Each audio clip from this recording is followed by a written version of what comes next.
Test. Okay.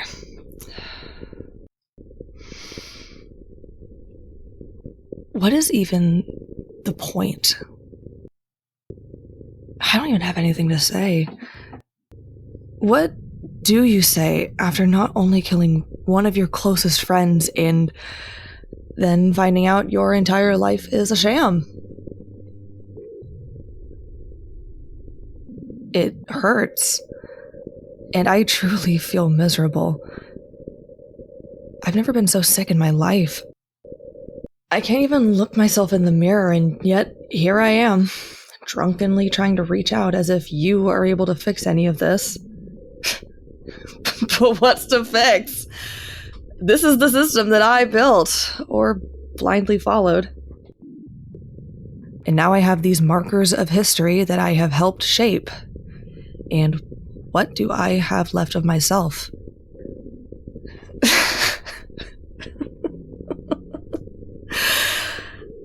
I used to say pride, but that doesn't... I guess that doesn't really mean anything. What does pride get you? Other than an original sin. We're part of the Church of England. We don't really do that sort of thing. We're just general shame. I guess that's how most religious systems work when you think about it. So I have this pride. Pride that I have helped shape the world blindly to the whims of whoever held my leash. I wish I could say something like that and feel a little saucy. But it doesn't feel that sexy to be manipulated. For someone who doesn't have anything to say, I sure have said a lot. But it's truly just a lot of nothing. The Gabriel Blythe special. All I need is to have some strange relationship to a tool I got from a hardware store. Oh, the rubber mallet that I used to save myself. If only I wasn't cursed to carry this paint can opener.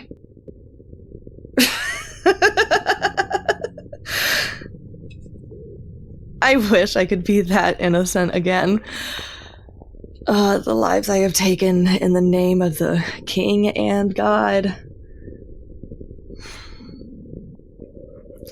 I remember the first life I took during the war. The trenches were awful. The boredom alone was enough to kill you. But the unknown of when the next attack would hit... What kind of attack was it? Were you trying to advance or defend your line? Cover a medic unit, retrieving the wounded? Or just showing force? And of course the trench foot and lack of food. There was one soldier, Camden. He was so hungry he tried eating the sand from the sandbags. He was dehydrated for a month.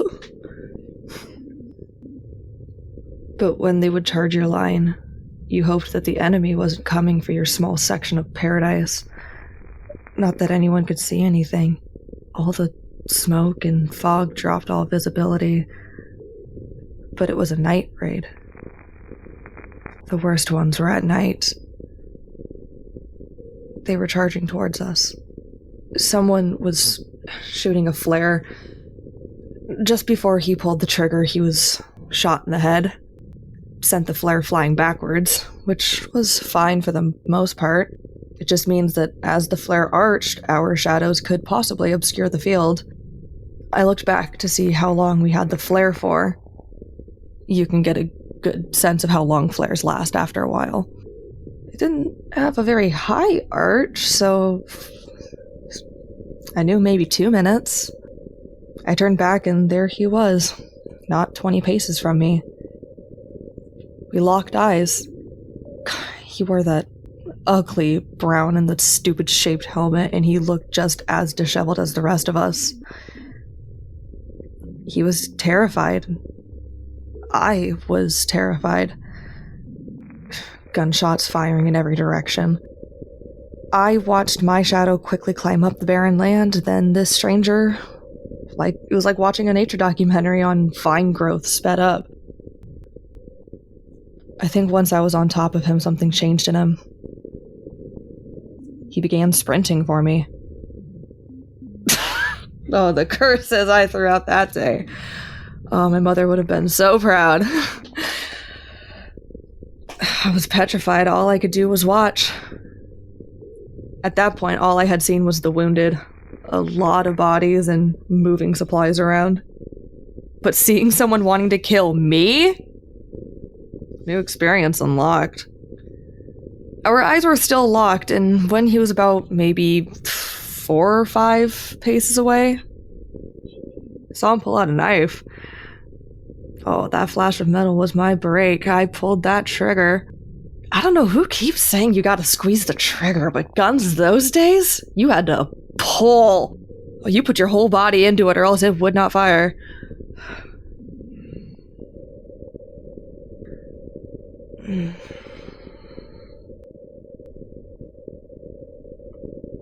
They don't go flying back or stop dead.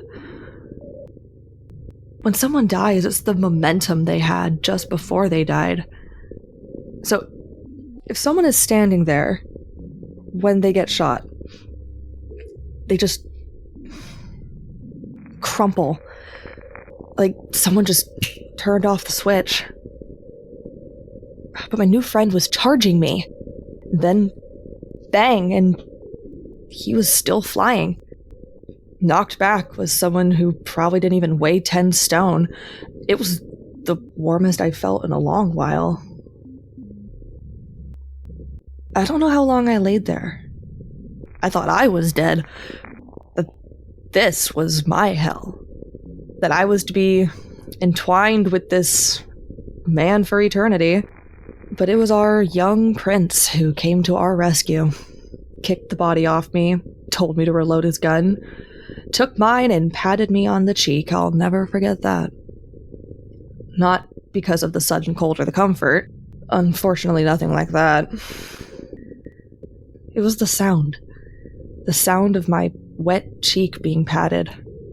Mixture of tears and blood.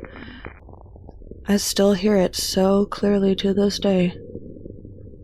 Almost 100 years, and I wake up hearing that wet slap. Since then, I lost track of how many people I've killed. Trust me, I did my darndest to save more lives than most. But that first one stays with you. When Gabe told his story about his first murder, I didn't think of my first kill. Is that weird? My brain didn't connect my first kill with his. But instead, I was drawn to the first time I tried gardening. It's stupid, yes, but I thought about how flowers grow indiscriminately. For some plants to thrive, however, pruning is required. I'm sure some therapist there would have a field day with the association my brain made. Hey, Xander. You doing okay? Oh, I'm not ready for this. It's okay if you're not, you know. You've just been locked in there for a bit. Like a full-blown board up the windows and lock the door kind of thing. I haven't seen you leave. Are you eating all right? When was the last time you had a shower? Just worried about you, friend. Gabe. I know. But listen, drinking away your problems and locking yourself away isn't the best option. Eventually this depression, it becomes a habit. And then it's twice as hard to heal from. I noticed you turned on the broadcast. I like that option. Talk it out. I bet it's helping. But maybe you can talk to somebody you know is listening? Or someone like our Q? She listens, but she doesn't care. Why do you think I turned on the radio? Because I wanted to say what I needed to say without some excited puppy trying to tell me it's gonna be alright. You get me, right? You understand. I just need to be heard. I hear you. I don't want you to hear me! I don't even want you to know I exist. I don't want to exist. How can I live knowing what I've done?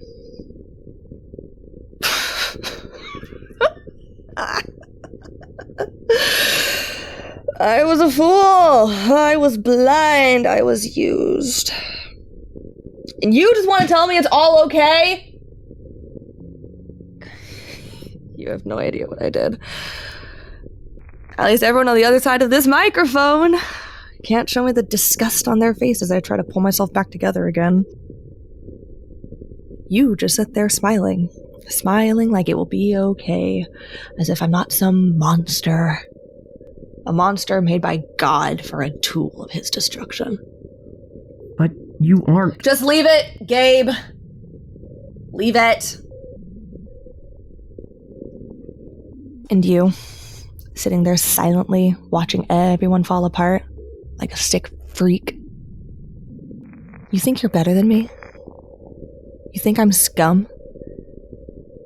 Why don't you do something good for once?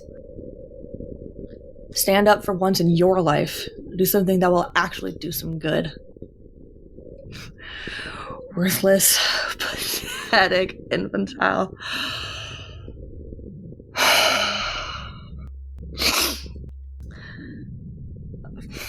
This was the worst thing I could have done.